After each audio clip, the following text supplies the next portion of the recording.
ब्रह्मा और विष्णु ने पूछा, प्रभु, सृष्टि आदि के 5 कृत्यों के लक्षण क्या हैं?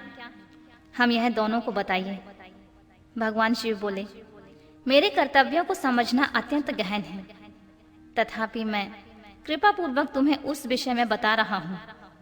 ब्रह्मा और अच्युत, सृष्टि पालन, संहार, तिरोभाव और अनुग्रह, ये 5 मेरे जगत संबंधी कार्य हैं जो नित्य सिद्ध हैं। संसार की रचना का जो आरंभ है उसी को स्वर्ग या सृष्टि कहते हैं। मुझसे पालित होकर सृष्टि का सुस्थिर रूप से रहना ही उसकी स्थिति है, उसका विनाश ही संहार है।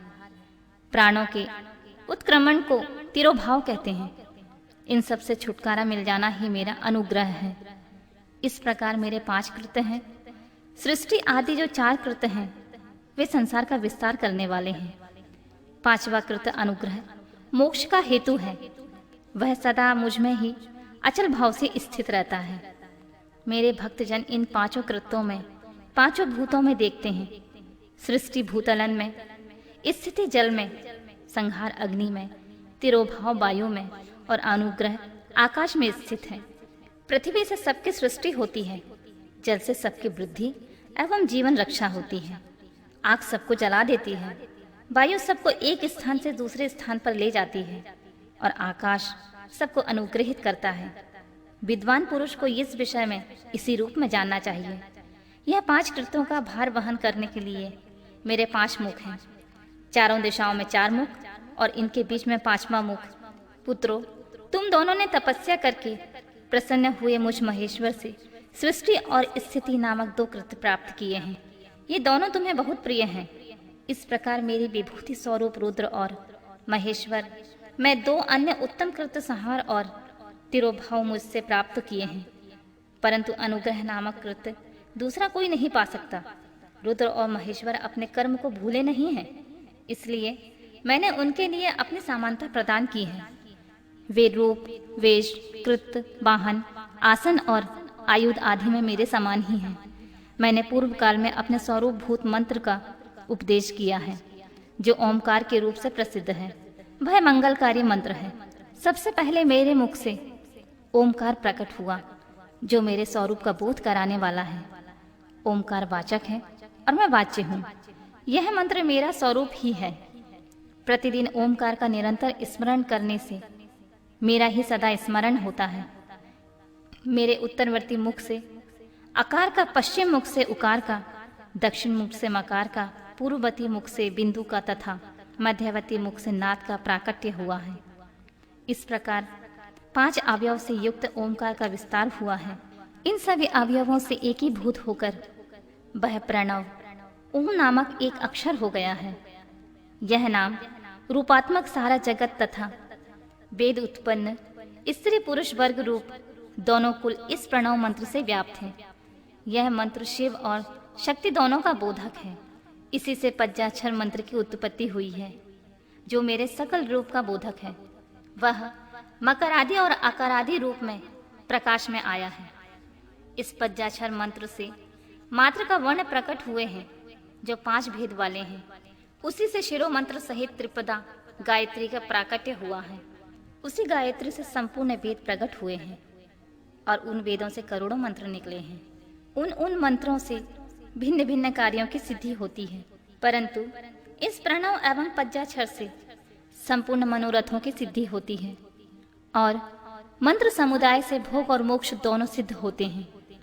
मेरे सकल स्वरूप से संबंध रखने वाले सभी मंत्रराज साक्षात भोग प्रदान करने वाले और शुभ कारक होते हैं। नंदिकेश्वर कहते हैं, तदनंतर जगदम्बा पार्वती के साथ बैठे हुए गुरुवर महादेव ने उत्तराभिमुख बैठे हुए ब्रह्मा और विष्णु को पर्दा करने वाले वस्त्र से आच्छादित करके उनके मस्तक पर अपना कर कमल रखकर धीरे धीरे उच्चारण करके उन्हें उत्तम मंत्र का उपदेश दिया। मंत्र तंत्र से बताई हुई विधि के पालन पूर्वक 3 बार मंत्र का उच्चारण करके भगवान शिव ने उन दोनों शिष्यों को मंत्रों की दीक्षा दी। फिर उन शिष्यों ने गुरु दक्षिणा के रूप में अपने आप को ही समर्पित कर दिया और दोनों हाथ जोड़कर उनके समीप खड़े होकर उन देवेश्वर जगत गुरु का स्तवन किया। ब्रह्मा और विष्णु बोले, प्रभु आप निष्कल रूप हैं, आपको नमस्कार है। आप निष्कल तेज से प्रकाशित होते हैं, आपको नमस्कार। आप सबके स्वामी हैं, आपको नमस्कार। आप सर्वात्मा को नमस्कार है, अथवा सकल स्वरूप आप महेश्वर को नमस्कार है। आप प्रणव के वाच्यार्थ हैं, आपको नमस्कार है। आप प्रणव लिंग वाले हैं, आपको नमस्कार। सृष्टि पालन संहार तिरोभाव और अनुग्रह करने वाले आपको नमस्कार। आपके 5 मुख हैं, आप परमेश्वर को नमस्कार। पज्य ब्रह्म स्वरूप 5 कृत वाले आपको नमस्कार है। आप सबकी आत्मा है, ब्रह्मा है। आपके गुण और शक्ति अनंत है, आपको मेरा नमस्कार है। आपके सकल और निष्कल दोनों रूप हैं। आप सद्गुरु और शंभु हैं, आपको नमस्कार। आप पद्यों द्वारा अपने गुरु महेश्वर की स्तुति करते हुए ब्रह्मा और विष्णु ने उनके चरणों में प्रणाम किया। महेश्वर बोले, आद्रा नक्षत्र से युक्त चतुर्दशी को जो प्रणव का जप किया जाए तो वह अक्षय फल देने वाला होता है। सूर्य की संक्रांति से युक्त महा आद्रा नक्षत्र में एक बार किया हुआ प्रणव जप कोटि गुने जप का फल देता है। मृगशिरा नक्षत्र का अंतिम भाग तथा पुनर्वसु का आदिम भाग पूजा, होम और तर्पण आदि के लिए सदा आद्रा के समान ही होता है। यह जानना चाहिए, मेरा या मेरे लिंग का दर्शन प्रभात काल में ही, प्रातः या मध्याह्न के पूर्व काल में करना चाहिए। मेरे दर्शन पूजन के लिए चतुर्दशी तिथि निषेध व्यापिनी अथवा प्रादोष व्यापिनी लेनी चाहिए, क्योंकि परिवर्तनीय तिथि से संयुक्त चतुर्दशी की ही प्रशंसा की जाती है।